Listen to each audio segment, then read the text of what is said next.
ಮೂಸಾಪೇಟೆಯ Ola EV ಗೋದಾಮಿನಲ್ಲಿ ಭೀಕರ ಅಗ್ನಿ ಅವಘಡ, ಸುಟ್ಟು ಕರಕಲಾದ ನೂರಾರು ಎಲೆಕ್ಟ್ರಿಕ್ ಬೈಕುಗಳು. ಹೈದರಾಬಾದ್ನ ಮೂಸಾಪೇಟೆ ಪ್ರದೇಶದಲ್ಲಿರುವ ಓಲಾ ಎಲೆಕ್ಟ್ರಿಕ್ ವಾಹನ ಗೋದಾಮಿನಲ್ಲಿ ಸೋಮವಾರ ಮಧ್ಯಾಹ್ನ ಭಾರೀ ಅಗ್ನಿ ಅವಘಡ ಸಂಭವಿಸಿದೆ.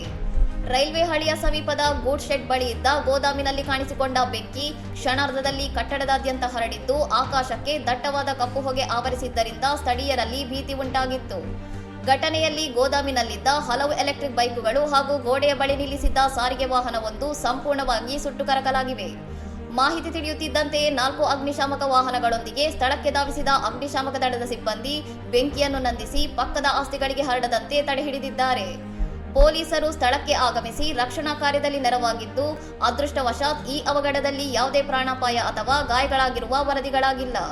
ಬೆಂಕಿ ಕಾಣಿಸಿಕೊಳ್ಳಲು ನಿಖರವಾದ ಕಾರಣವೇನು ಎಂಬುದು ಇನ್ನೂ ತಿಳಿದು ಬಂದಿಲ್ಲವಾಗಿದ್ದು, ಅಧಿಕಾರಿಗಳು ತನಿಖೆಯನ್ನು ಆರಂಭಿಸಿದ್ದಾರೆ. ಇನ್ನಷ್ಟು ಸುದ್ದಿಗಳಿಗಾಗಿ ನೋಡ್ತಾ ಇರಿ ಸೌರಂ ಟಿವಿ.